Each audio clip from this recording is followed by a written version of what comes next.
Bienvenidos, bienvenidas a las personas que están aquí en la sala y también, sobre todo, a nuestras personas que participan por Internet. Empezamos con nuestra sexta mesa redonda, que será la última, la que clausura nuestras jornadas. ¿Qué sería lo otro de la socialización capitalista y dónde nos lo encontramos? Parte 2.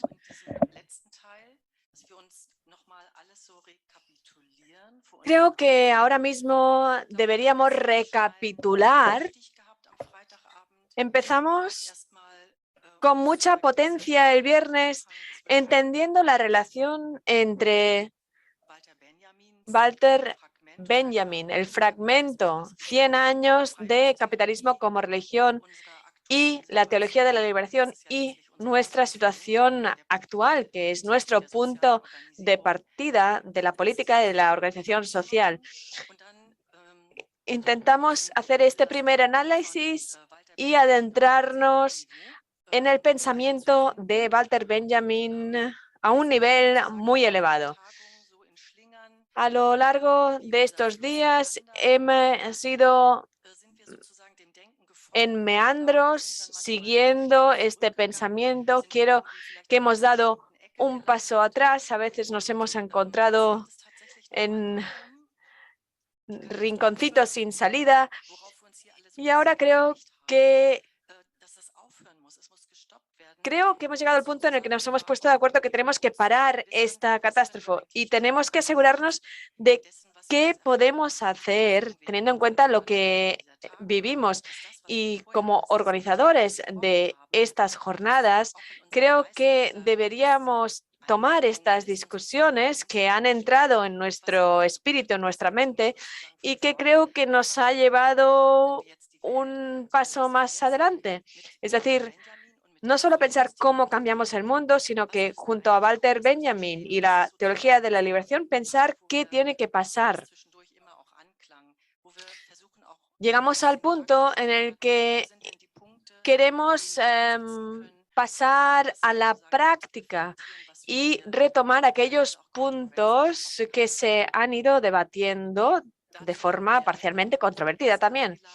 Para ello tenemos aquí a personas invitadas a las que queremos dar la bienvenida, especialmente a Jörg Rieger de los Estados Unidos.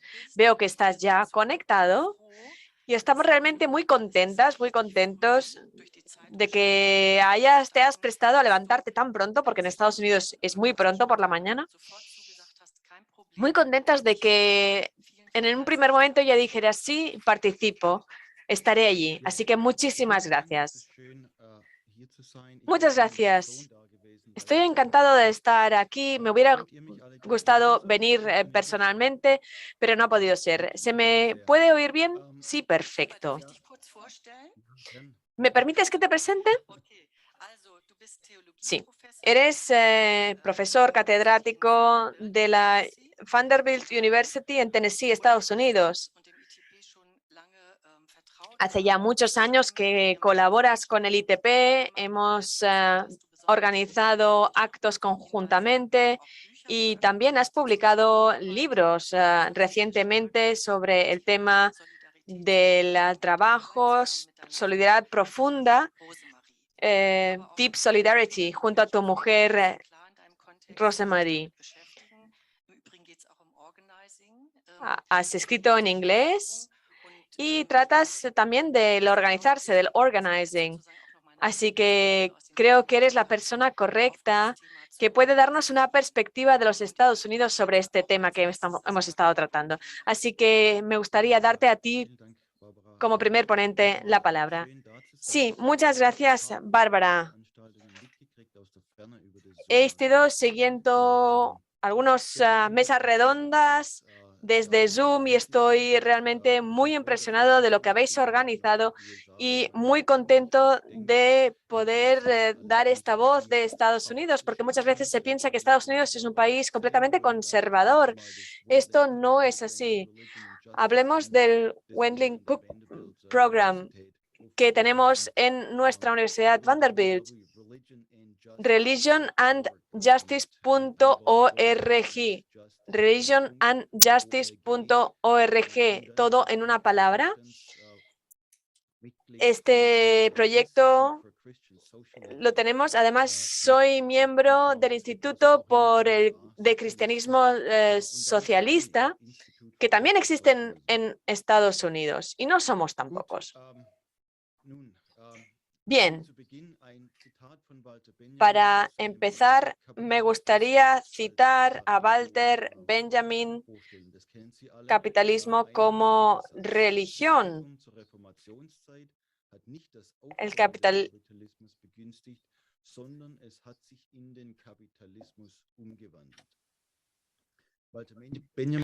La cita dice: el cristianismo en la época de la Reforma no favoreció el surgimiento del capitalismo, sino que lo transformó en capitalismo.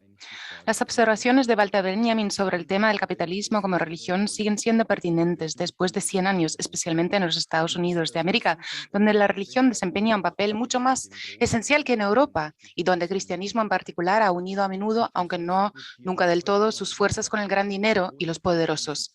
No es casualidad que ahí aún hoy se rece antes de las reuniones de los consejos de la administración de las empresas, mientras que la frase God bless America sigue siendo muy extendida entre los políticos. Sin embargo, a Benjamin le preocupa algo más que la estrecha relación entre capitalismo y religión que Max Weber y Karl Marx expresaron de diversas maneras antes que él. A Benjamin le preocupa el hecho de que el capitalismo haya ocupado el lugar de la religión y la haya absorbido. A ello contribuye el pensamiento crítico, que ahora ya no solo impulsa temas espirituales abstractos, sino también intereses económicos y políticos.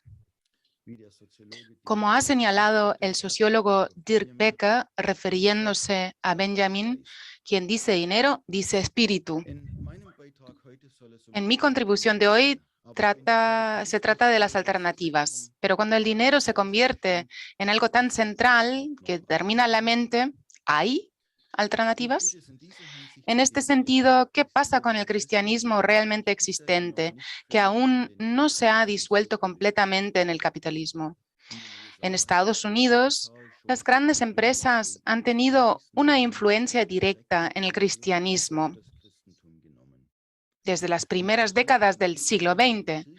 Los desarrollos conservadores en las iglesias de Estados Unidos fueron y siguen siendo apoyados por mucho dinero, con la ayuda de los tal llamados think tanks, hordas de expertos y diversas instituciones. Eso explica, en parte, por qué las tradiciones evangélicas son hoy mucho más conservadoras y racistas y sexistas que hace 100 años. Esa historia la podrán leer en el libro de Kevin Kruse, One Nation Under God, How Corporate America Invented Christian America.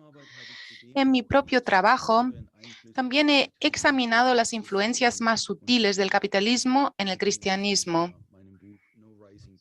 Eso lo encontrarán en mi propio libro bajo el título No Rising Tide, Theology, Economics and the Future. Fue publicado bajo los impactos de la Gran Recesión. Como teólogo trabajo sobre las imágenes de Dios. Suelen estar muy influenciados por motivos capitalistas. Pensemos, por ejemplo, en el poder unilateral de un alto directivo o en la idea de Dios como hacedor que arreglará las cosas y para que la masa de trabajadores apenas cuenta o tiene valor. El principal problema en ese contexto es que lo que influye estas ideas permanece en su mayoría oculto, bajo la superficie, y por lo tanto casi nunca se articula. Por lo tanto, los cristianos piadosos que rezan a su Dios tienen poca idea de que sus ideas de ese Dios pueden estar moldeadas por las relaciones de poder capitalistas en lugar de por las tradiciones bíblicas u otras tradiciones cristianas. Desgraciadamente, esta cuestión de cómo el espíritu del capitalismo informa a la teología y a la Iglesia en sus pensamientos teológicos más íntimos se aborda poco en la teología actual. Pero muchos de nosotros estamos trabajando en ello. Incluso Me encanta trabajar con el ITP porque es el trabajo que hacemos aquí en el programa Wendling Cook sobre el programa de religión y justicia en la Universidad de Vanderbilt. Pero ¿dónde se pueden encontrar alternativas? En los evangélicos, Jesús rechaza a menudo el poder de los privilegiados y de los poderosos, como en los relatos de las tentaciones. Véase Mateo, véase Lucas. Instruye a sus seguidores a no querer gobernar como los gobernantes, sino a servir, lo que no significa someterse a otro, sino ejercer el gobierno y el poder de manera diferente. Para Jesús, el contraste está claro. No solo los últimos serán los primeros, sino que los primeros serán los últimos. En muchas concepciones judías y cristianas, y hasta cierto punto islámicas, de Dios, encontramos a un Dios que elige a un pueblo esclavizado por un antiguo imperio, Egipto, que sigue acompañando a este pueblo incluso cuando posteriormente es llevado al exilio por otro imperio, Babilonia. No olvidemos que en estos contextos las concepciones de Dios han cambiado decisivamente. Hay un desarrollo que necesariamente tenemos que seguir observando. Pero, ¿qué tienen que ver estas tradiciones históricas con la situación actual? Algunos teólogos piensan que simplemente hay que volver a insistir en esas posiciones históricas desde el púlpito o a la cátedra, posiblemente empaquetadas pedagógicamente de forma narrativa, como relatos o cuentos morales piadosos. Un poco de trabajo en grupo tampoco puede hacer daño. Escuchan mi ironía, porque mucho éxito tampoco he podido ir observando. Si nuestras ideas y enfoques teológicas están efectivamente tan influenciados por las realidades materiales como suponía Benjamin, no podemos simplemente salir del pantano con ideas teológicas alternativas. Lo mismo ocurre con las ideas económicas. No solo cierto tipo de teología, sino también cierto tipo de economía es problemática porque no tiene en cuenta la relevancia de la realidad de sus conceptualizaciones. Esto se aplica no solo a los enfoques conservadores, sino también a los alternativos. Mi tesis es, por tanto, que las alternativas solo surgen cuando se ponen en juego otras realidades materiales. Las ideas alternativas solo son de ayuda limitada porque las ideas dominantes no pueden ser simplemente apartadas. O si incluso se trata de mitos de tipos religiosos, hay que recordar que un mito no puede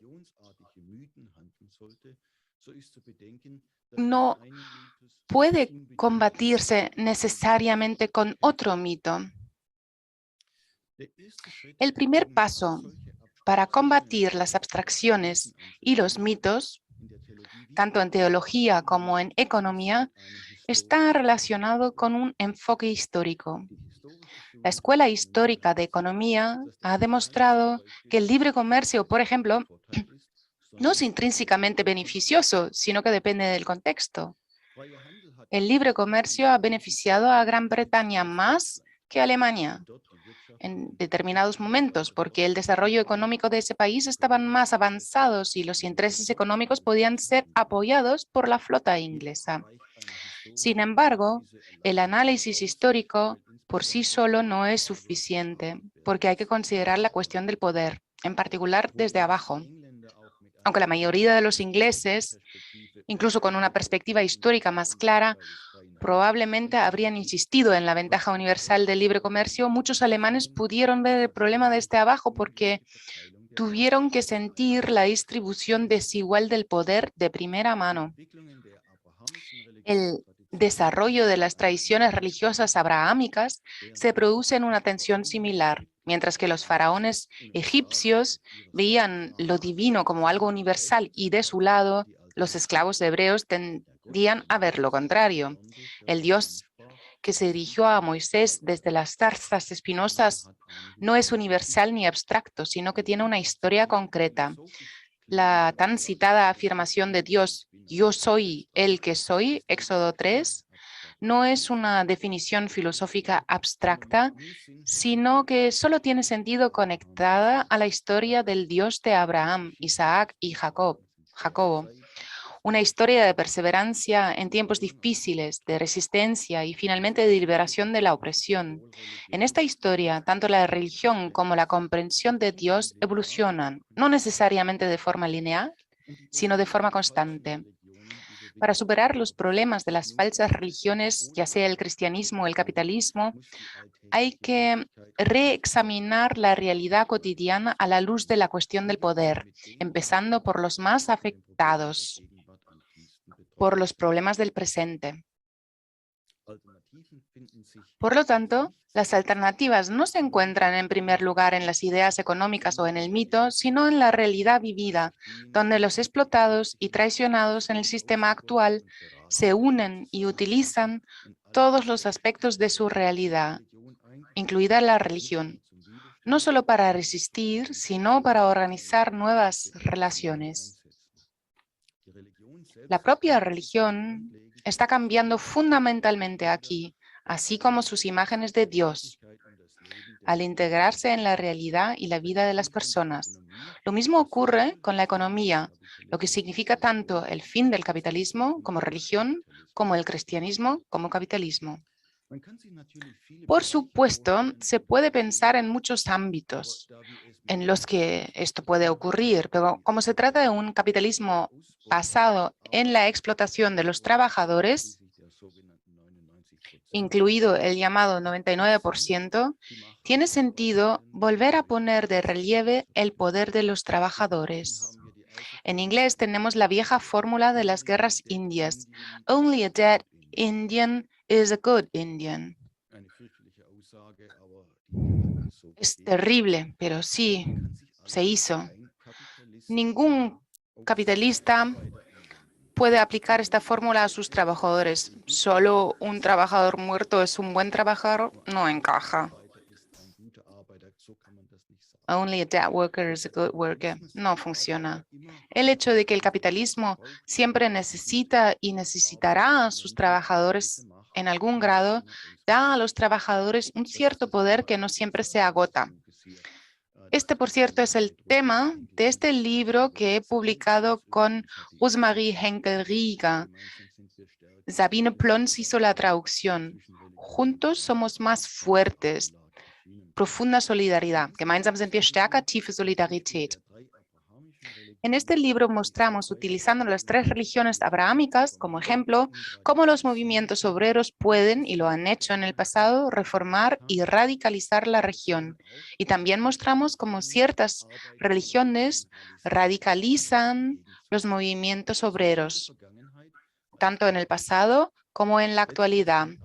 Este último también está relacionado con el hecho de que ciertas religiones han sido las religiones de los trabajadores durante mucho tiempo.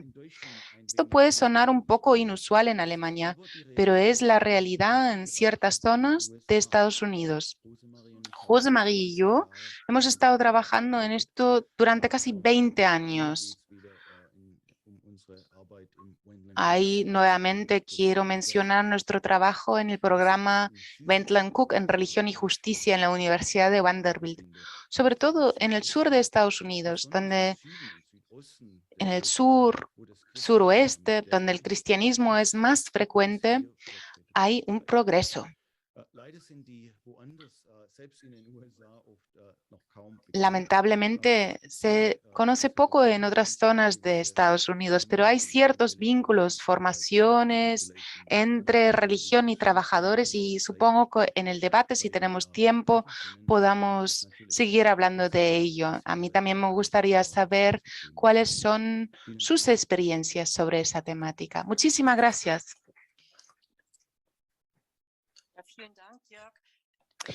Muchas gracias, Jörg. El libro del que estabas hablando, en el que estuviste trabajando tanto, lo tenemos también aquí en la mesa, donde tenemos todos los libros.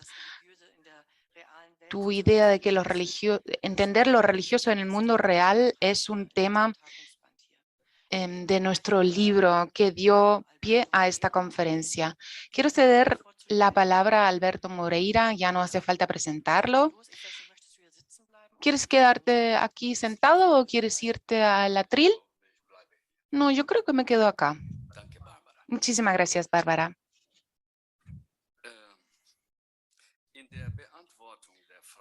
Respondiendo a la pregunta, ¿dónde nos encontramos con lo otro de la socialización capitalista?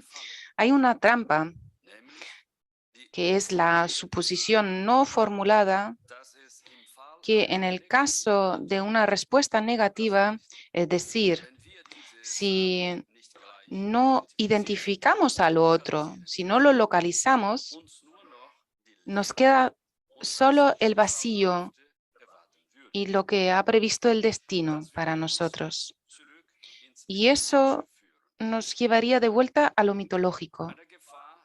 Un peligro que, sobre todo para todos aquellos que venimos de la teología y de las ciencias humanísticas, es entender a Benjamin y su obra, sobre todo su fragmento El capitalismo como religión, y darle un aura que llevaría a su mitologización.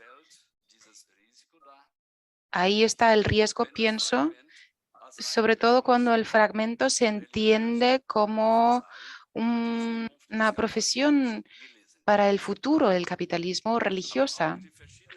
Pero también las interpretaciones, intentos de interpretación que analizan el fragmento de manera racional o intentan ponerlo de manera racional en el contexto de la obra de Benjamin, no están exentos de ese peligro.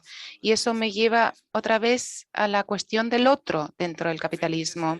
Si hoy no hay una socialización política, económica o forma de socialización, si no la reconocemos que de una alternativa completamente diferente al capitalismo, yo pienso que eso significa que no haya salida al capitalismo.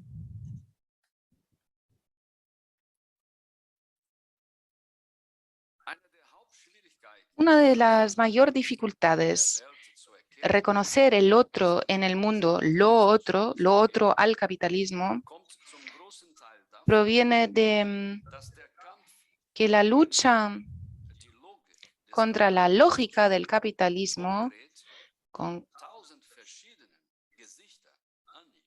tiene en su concreción miles de caras diferentes, según en dónde, según con qué forma concreta de opresión y de sufrimiento estamos luchando. Como es difícil reconocer un frente universal contra el capitalismo, como no existe este frente,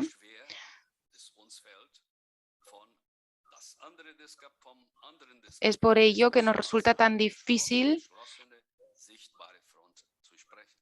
entender lo otro como un frente cerrado de la misma manera. Hay muchas cabecillas coloridas de diferentes colores de esta medusa que hay que combatir. La relación, el vínculo con estas luchas que están ocurriendo, que ya se han ido mencionando, por ejemplo, el día de ayer, la lucha de Colombia, las luchas de Brasil, de otros países del mundo, y Jörg Rieger también ha mencionado Estados Unidos, el vínculo o la relación con estas luchas ya existentes tienen que ser políticos, hermenéuticos, de manera pedagógica y emocional. Y de ahí veo una de nuestras principales tareas. El capitalismo como un constructo humano y como cualquier forma de socialización depende de los tiempos, de los recursos, de las personas y ha llegado a sus límites. Alt-Fatah lo ha mostrado hace muchos años.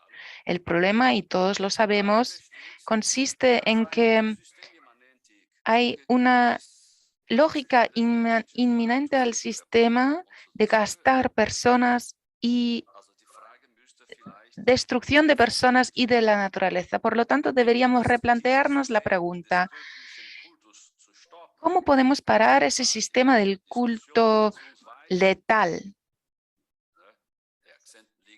El acento está en pararlo, desviarlo.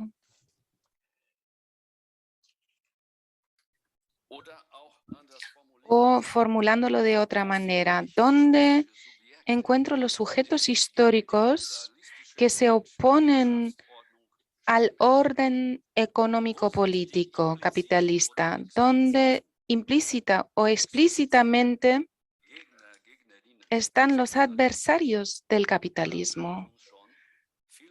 Ahí sí que se nos ocurren ejemplos. ¿Quiénes son los sujetos de un posible cambio? Conocemos a muchas personas e iniciativas que luchan por lo otro, que lo defienden.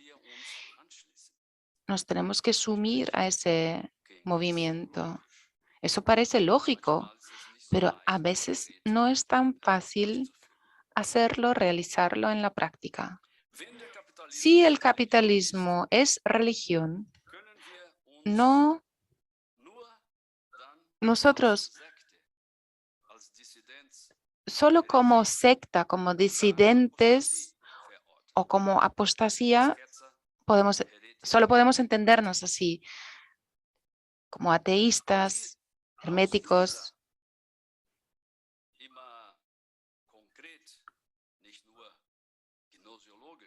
No solo gnoseológico, existencial, de esta localización existencial o ubicación. Desde ahí se reconoce a otros compañeros y otros horizontes para la práctica y para la interpretación. Hablo, por ejemplo, de los movimientos sociales, de los que hemos hablado frecuentemente, se les ha nombrado frecuentemente. En nuestro caso, el MSBT, el Movimiento de los Sin Tierra, las mujeres, el movimiento de las mujeres, el movimiento de las personas negras, de las personas LGTB, las comunidades religiosas de base, los partidos de izquierda, por ejemplo, los comunistas. En Brasil no ha habido ningún otro grupo que haya sido difamado de forma tan abierta y tan constante como los comunistas. No solo es un insulto, sino que casi es una maldición que se le llame a alguien comunista. Así que yo me he autoimpuesto la tarea de hablar en pro de los comunistas de forma abierta, porque los fascistas, no Bolsonaro, sino durante toda la historia del Brasil, los fascistas han tenido éxito a la hora de difamar a los comunistas como una especie de demonio.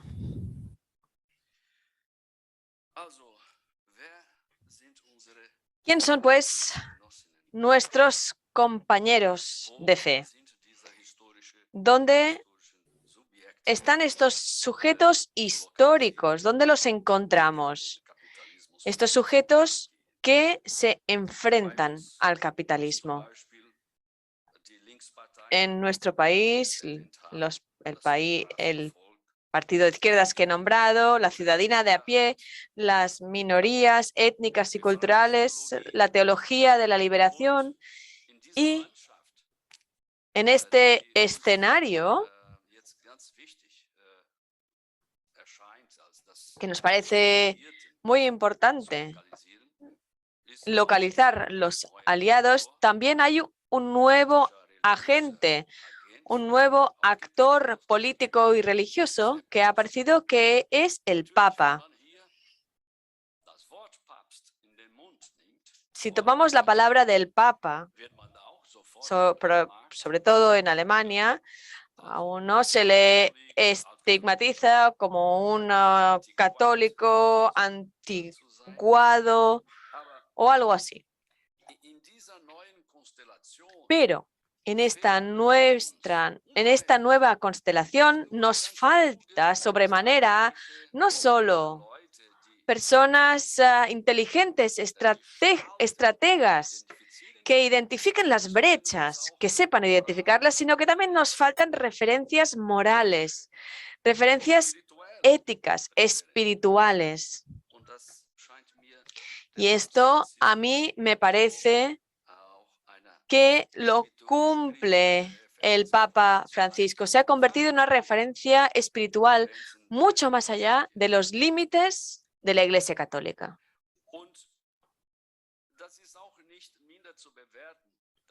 Y no hay que tener menos en cuenta el hecho de que él seguramente ha llegado 30 años más tarde, demasiado tarde, pero aún así, él mismo, también fuera de la Iglesia Católica, ha erigido muchos movimientos que no hay que menospreciarlos como sujetos históricos. Y creo que en el centro del debate tenemos la juventud. ¿Quién se ocupa de la juventud? ¿Quién la tiene en cuenta? Yo, dentro de la juventud brasileña, el estudiantado, las personas jóvenes con las que trato, con las que trabajo, yo en estas personas veo una elevada sensibilidad y un interés por estas cuestiones de los límites del capitalismo, de nuestra sociedad, de nuestra forma de socialización económica.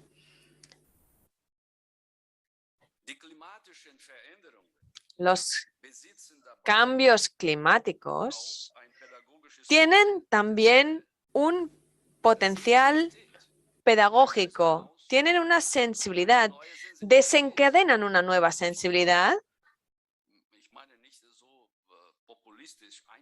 Y yo no creo que debamos retomarlo de forma populista, sino que debemos retomarla y tenemos que estar preparados. Y tenemos que pasarla a la práctica de forma productiva.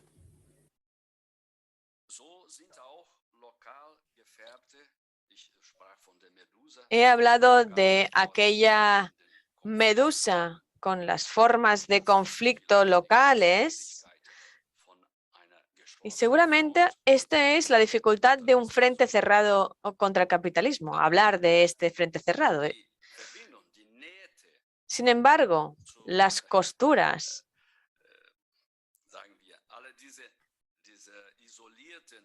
entre todos estos elementos fragmentados en la práctica y en la conciencia, hay que trabajar en ellas, en estas costuras, y es una labor, una tarea pedagógica sin igual. Por otro lado, pienso en el poder, el pequeño poder que tenemos. No deberíamos sobrevalorarlo. ¿Cuántos ya se han ido?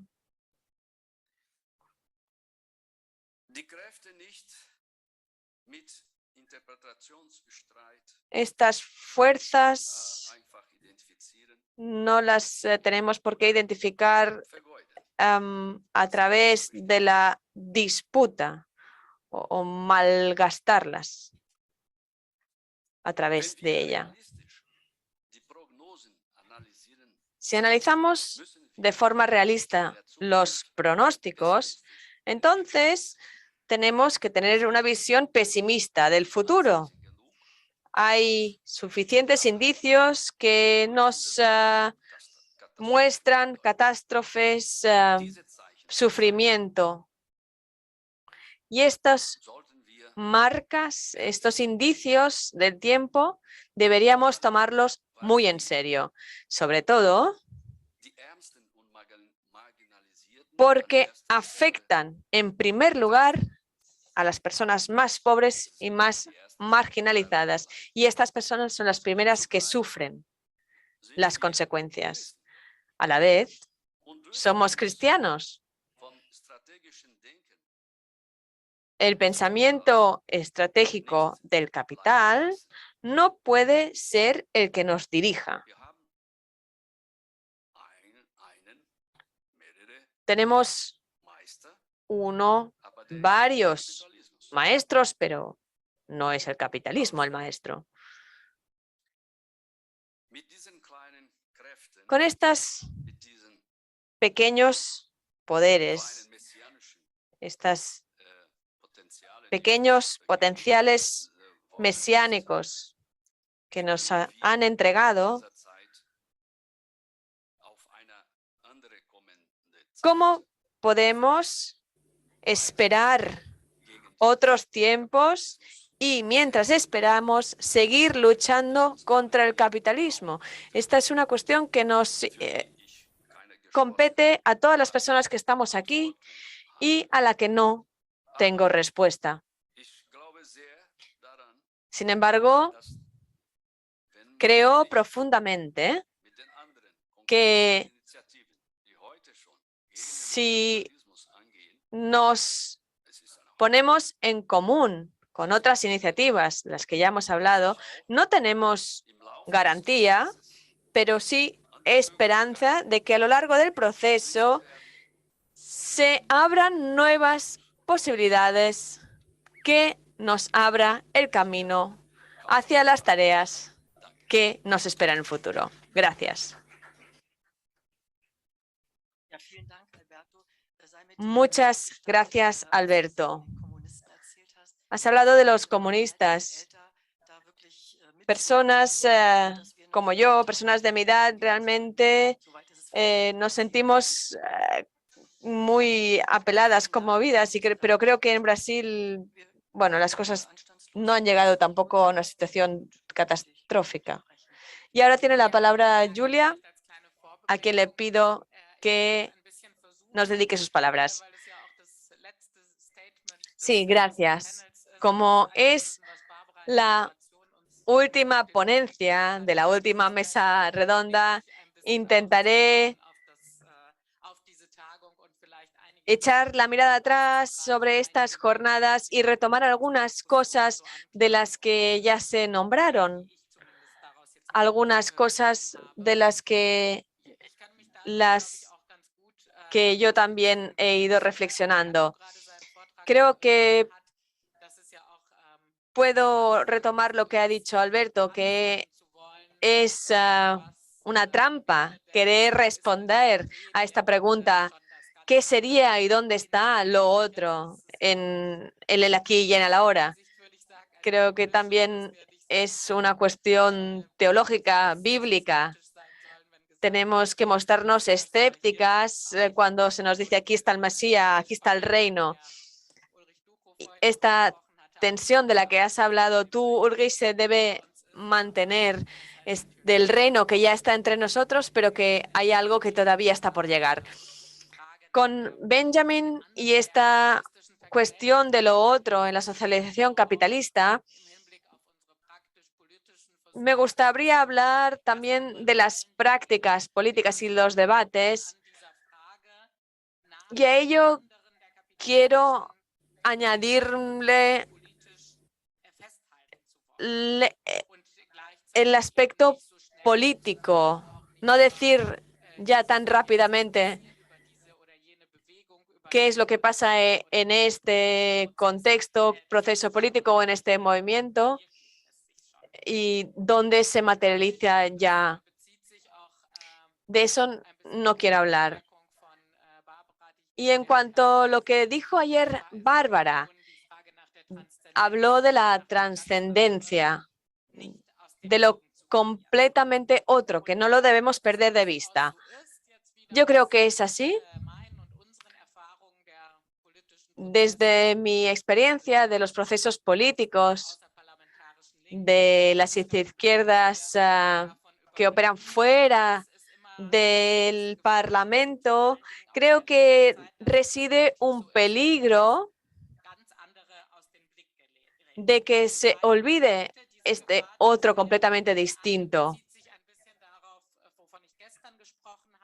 Luego, algo que ya dije ayer, la prolongación de la subjetivación capitalista en nuestros contextos y debates de izquierdas. Ello hace que haya una tendencia a optimizarse como individuo y como colectivo. Y este peligro es pensar que este proyecto, este colectivo, este grupo político, esta comunidad de convivencia ya es algo, ya es lo otro o puede simbolizar lo otro. Y ahí también vemos que nos ponemos tristes cuando vemos que no podemos relacionarlos de forma libre, de no podemos evitar el racismo, no podemos ser antirracistas, no podemos ser feministas. Entonces, si no lo podemos hacer nosotros, ¿dónde está lo otro? ¿Dónde se puede encontrar? Y luego estamos de nuevo ante esta trampa de la desesperación. Quizá ni siquiera existe si ya nosotros fracasamos en el nivel micro, donde queremos ser un ejemplo. Lo otro del capitalismo se quiere alcanzar en el aquí y en la otra, pero vemos que no está disponible.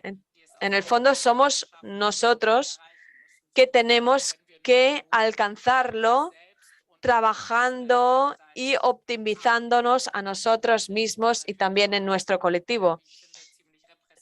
Creo que esto también puede llevar a una gran represión, a una comprensión muy represiva. Otro aspecto que puede llevar al fracaso es, pensando en dónde está y cómo lo podemos encontrar, es la idea de que hay una transformación inmanente. Es decir, que lo otro está en la inmanencia y que desde la lógica de la derivación podemos ir dando pasos y instaurándolo.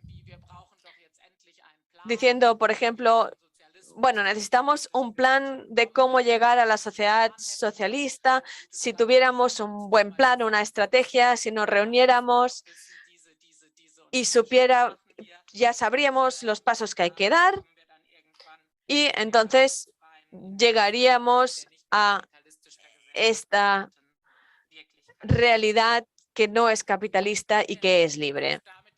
Y con ello también está ligado la idea de que este plan necesita encontrar mayorías y que tiene que ser paulatina, paso a paso. Estas me parece que son las dos perspectivas más presentes y si me pongo ahora a criticarlo, siempre en el contexto de la izquierda alemana,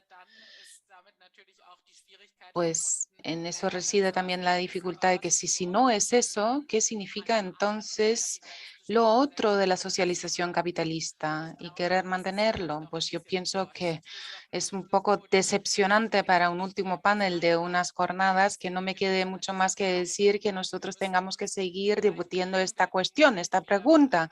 Y en este momento concreto, con una nueva radicalidad, tenemos que plantearnos esta misma pregunta.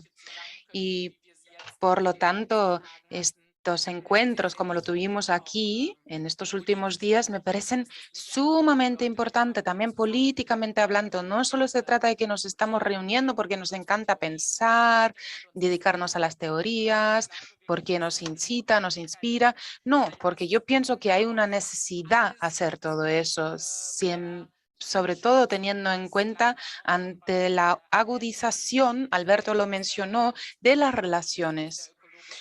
Ante la catástrofe ecológica, ante la destrucción, ante la creciente dinámica de crisis del capitalismo y lo que también está dentro del concepto del capitalismo como religión, lo escuchamos también en el panel de Aller, religión no es un contexto teológico, sino una praxis. Y si el capitalismo de esta forma traspasa nuestras formas dentro de la izquierda, la contradicción que nos tenemos que imaginar no solo es la contradicción entre capital y trabajo, sino entre capital y toda nuestra vida. Es decir, la lucha va a todo, porque se trata de todo, de toda nuestra vida. Y en este punto quisiera retomar algo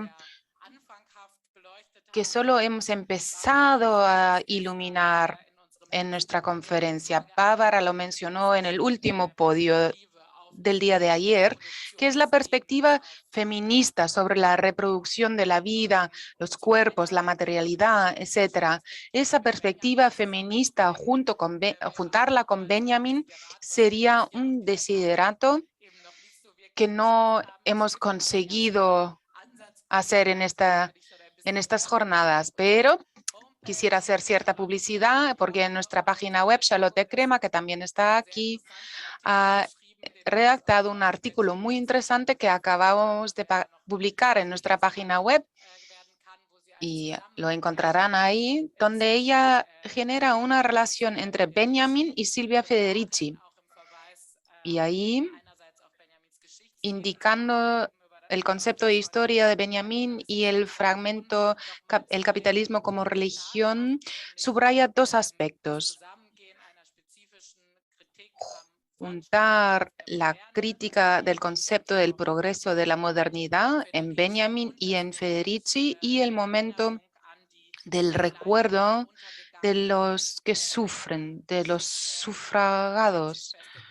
Desde la perspectiva de Federici, especialmente las mujeres, las luchas de las mujeres, la separación de los elementos de la experiencia de las mujeres, que fue ya en un comienzo de la acumulación del capital que tuvo su expresión en la persecución de las brujas. Esos serían aspectos que no hemos podido abordar, pero que sí demuestran que vale la pena seguir trabajando sobre los aspectos que íbamos mencionando y seguir mantener las puertas abiertas sobre estas temáticas. La memoria, la cultura de la memoria es un concepto que en la izquierda política tiene muy poca representación, lo que está relacionado a que no es muy habitual organizar encuentros como el que hemos organizado con esta conferencia y plantearse esas preguntas teóricas y relacionarlas con una praxis política. Hacerlo significa el momento de la interrupción mesiánica.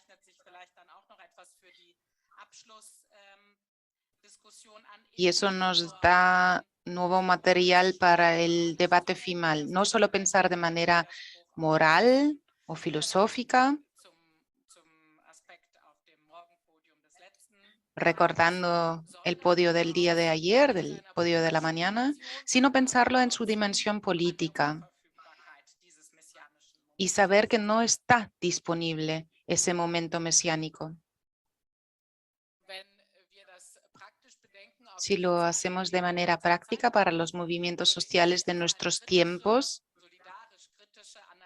yo tengo un análisis crítico solidario de este movimiento y lo quisiera juntar con ese momento mesiánico. Conseguimos algo de lo otro, de la ruptura, de la perspectiva que va más allá de lo ya existente y permite alumbrar ese momento mesiánico o no. Yo creo que con esa cuestión, también lo estuvimos mencionando ayer por la mañana, pudiésemos empezar a hablar del movimiento en contra del cambio climático, Fridays for Futures, es decir, ¿dónde encontramos elementos que son referencia hacia lo otro? En lo destructivo, antinomista, en el momento de la huelga, en la negación de decir, no, no lo hacemos, no nos vamos más al cole, no reproducimos más estas formas de la normalidad capitalista y a la vez ver, como siempre se ha intentado en estas relaciones sociales, comenzar ese momento, quitarle punta. Eso de, bueno, negarse, no, por favor, que ustedes mencionen sus propuestas, que podemos mejorar de manera tecnológica para impedir la crisis climática, qué posibilidades de orden político hay para abarcar el tema. Y yo creo que ahí está la dificultad para los movimientos sociales en estos momentos y también para un movimiento como Fridays for Future, negarse a ese juego. Negarse a participar en ese juego. Bárbara me está indicando que ya se ha terminado el tiempo, o sea, yo he llegado al final de mi tiempo. Y por lo tanto, quisiera concluir que si intentamos imaginarnos dónde puede haber lugares de subjetivación, quisiera recordar las palabras de Thomas Imholtz, que dijo ayer en su participación que esos lugares de subjetivación, donde parece venir un horizonte que indica lo otro, no surgen porque nosotros nos creamos pequeñas islas, sino surgen desde las luchas, donde los sujetos llegan a las oportunidades, ir creciendo más allá de la propia identidad y con eso conseguir una interrupción de la normalidad capitalismo en sus inicios, experimentarla en sus inicios, adelantarla, donde a la vez hay un momento de manera subjetiva pensada de un comienzo nuevo, es decir, una subjetivación más allá de la reproducción capitalista de la subjetivación. Gracias. Quisiera invitarle también a Jörg Rieger, porque seguramente has escuchado aspectos que te gustaría comentar en cuanto a lo que han dicho Alberto, Julia. Nos diste cierta esperanza de que en Estados Unidos hay estos pequeños comienzos, que hay aspectos que te resultan positivos y que no se sobreestima el imperio. Te quisiera dar la palabra para darte la posibilidad de comentar. Sí, Bárbara, sí, me gustaría retomar algunos aspectos que mencionaron los demás. Julia estuvo hablando de la tensión entre capital y trabajo. Ha dicho que esto tiene consecuencias para toda la vida, pero no hay que recordar que el trabajo sí marca la vida, porque en ningún otro aspecto pasamos tanto tiempo seguido como en nuestros puestos de trabajo. Y si el trabajo solo lo entendemos como algo separado de la vida, esto no funciona, no encaja. El trabajo, y no solo hablo del trabajo productivo, sino también del trabajo reproductivo, que ya fue mencionado. Se trata de las cuestiones feministas, pero también de las cuestiones ecologistas, porque la naturaleza también realiza una gran parte de este trabajo reproductivo. Ahí encontramos muchas formas revolucionarias que podríamos aplicar. El trabajo no solo es la cuestión de los salarios, es una cuestión de poder. de las relaciones de la vida cotidiana. Ahí hablamos de las relaciones laborales y eso es lo loco. Nosotros vivimos en una democracia, al menos eso es lo que pensamos aquí en Estados Unidos. Si uno se va al trabajo, cierra la puerta, está en el trabajo y ya no hay democracia, ya es una dictadura. Yo creo que esto tampoco es muy diferente en Alemania. Y cuando uno piensa mucho sobre la política democrática, igual también sobre la política religiosa, pero casi nunca sobre la democracia económica, entonces hay una gran parte del debate que se ha quedado fuera. Y ese es el problema del capitalismo como religión. En mi libro de No Rising Tide lo he trabajado de tal manera que he citado a Robert Nelson, un economista americano, que dijo que el capitalismo es una religión y la economía es una religión. Él lo dice sobre todo de la ciencia económica, que ha creado doctrinas. Por ejemplo, Rising Tides se cree que así funciona, pero en realidad es un vacío, es una religión vacía, es una dogmática teológica vacía, porque estas olas no, no elevan a todos, quedan algunos abajo y superar esta visión. Para ello, creo que hace falta tratar las cuestiones del trabajo material, de los aspectos de la vida material y juntarlas con las cuestiones religiosas para ver lo que nos queda al final. El problema del capitalismo como una creencia ciega es el gran problemática. El capitalismo engaña a los trabajadores, les deja creer que todo va bien y su propia experiencia y sus propios estilos de vida no tienen peso. Es fácil mostrar cómo funciona eso con la religión conservadora, que también exige cierta creencia ciega en el cristianismo, en el capitalismo. Eso combina muy bien. Y yo creo que eso se tiene que realizar a través de las cuestiones materialistas y los movimientos sociales. Sí, son sumamente importantes. Lo hemos visto también en Estados Unidos, Occupy Wall Street, un movimiento muy importante porque hizo resaltar otra vez la cuestión de las clases sociales. Black Lives Matter, otro movimiento importante, pero estos movimientos materialmente no están en conexión con la economía. Black Lives Matter. Sí hay tendencias económicas que tienen importancia, también evidentemente en Occupy Wall Street, pero como a nivel político no basta tratarlo a nivel político, hay que tratarlo también a nivel económico y no hacer presión a la economía solo, sino también a las ciencias humanísticas y a la teología.